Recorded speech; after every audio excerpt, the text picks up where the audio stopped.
super impressed with that one. The next one we have here, the Granite City Open. So down in Granite City Motor Park in just north of St. Cloud, they had a 10,000 to win mod show, open mods, 5,000 to win open B mod show, 2,500 to win Wissota Superstock show. So a little recap of that. Landon Atkinson making it 3 in a row because he won back to back the week before.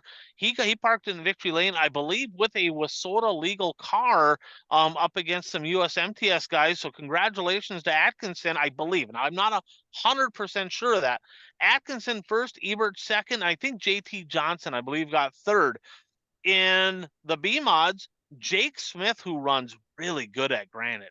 I mean, he really runs good there. He parked in victory lane. Ryan Putnam, who's had a breakout season. This is probably the best season I've seen that kid have.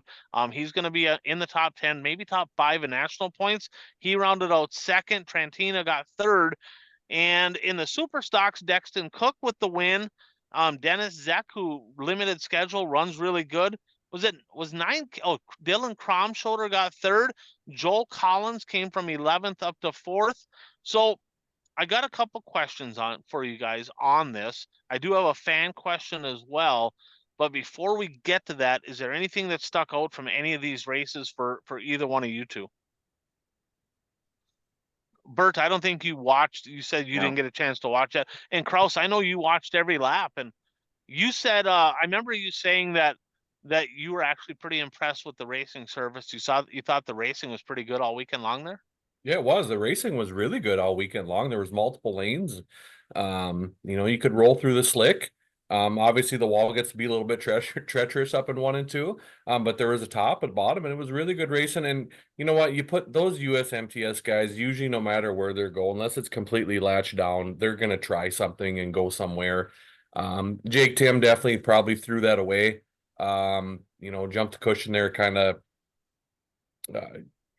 supposedly, I guess he had a right front flat going down, going to turn 3, and Ebert got in the back of him and finished him off and spun him. I know there was some big controversy on that. Ebert apologized in victory lane, said he didn't try. Then Tim came out and said, yeah, I did have a right front that was down. So I think it was going to be another really epic finish.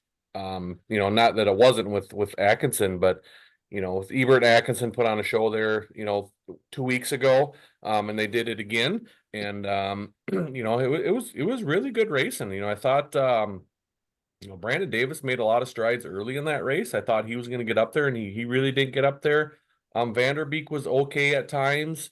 Obviously track can be a little bit different, but overall I thought it was great racing, and heck of a purse. You got to give credit when credit was due.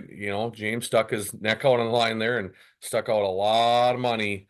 And I know I was texting him a little bit on Friday. He was a little upset with the car count, and that is what it is. It's traditional invitationals this time of year are really hard to draw cars from. But overall, good weekend. I thought it was really good racing. So that leads to a question we got from Minnesota, or actually Mississippi Thunder Speedway mod fan, MTS mod fan, it says. So Jake Tim carries himself off the track like a true professional. He goes, from my viewpoint, Dan Ebert flat out dumped him, and then he went on and took ownership.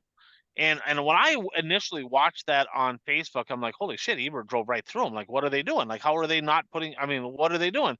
But, when I reached out to him, actually, he's like, no, my right front was down. He goes, I got into the fence, and yeah, he got into me or whatever, but I was done anyway. So he took ownership, and, he could have very easily jumped on Facebook and just blasted him for, he ran into me, but he doesn't do that, right? He jumped on there. He took ownership. He says, hey, I screwed up. I got in the wall, my deal. So I don't know that the wrong call was made. I mean, if the right front was down and he woed up, it didn't look like he did, but if he woed up and he was going to be done, it is what it is. But he took ownership of that. He doesn't create any drama. And maybe that has something to do with the dad running a racetrack.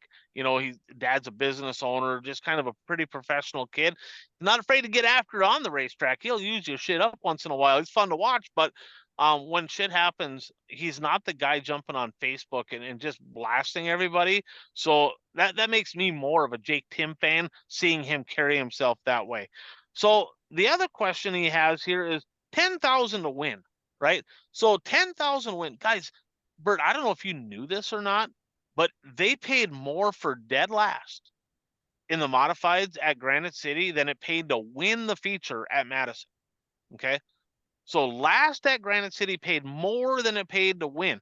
And I know that like 2,500 to win in the supers, you had to get all the way back to like 10th or 12th to match what it paid to win in the supers at Madison and at Brainerd, right? And both of those places had more supers and more mods than Granite City. Now, first of all, where were guys like Jim and Joe Chisholm, right? They live in, Osage, Iowa, which is essentially right across the border. We're talking what, 3 hour drive for 10,000 win and that payout, right?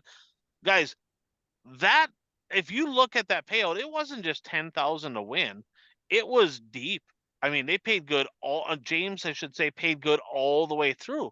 Why weren't people, was it because it wasn't a USRA race? Did the non-sanction deal keep a couple people at home on both sides of the spectrum? I mean, I honestly thought you'd see the Chisholms there for sure, because both of them would have been absolute contenders for 10 grand to win and a really good, I think 7,500 for second even. Where do you suppose them guys were?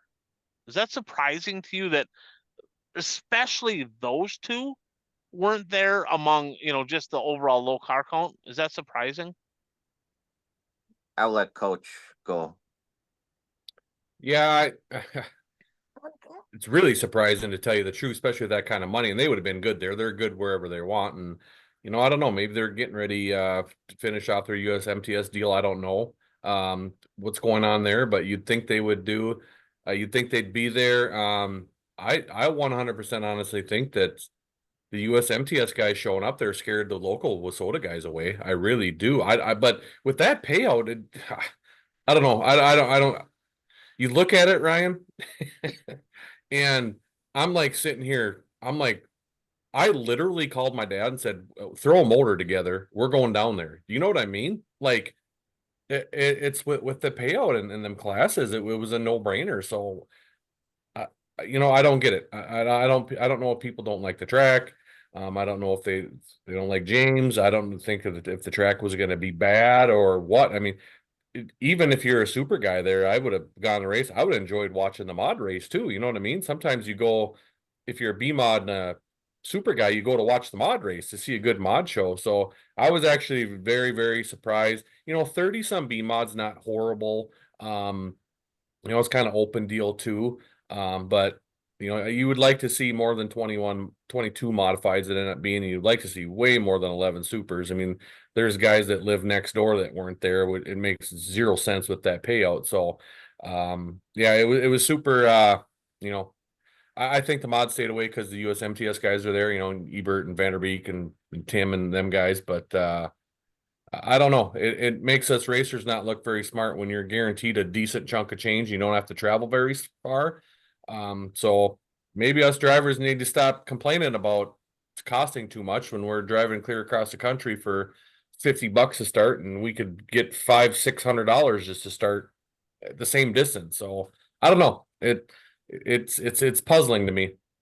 And I get why Red Clay draws, because the Red Clay Classic is the Red Clay Classic. So that part makes sense. And even Madison, that's like 10 years into the Madtown Showdown. It's a 2-day event.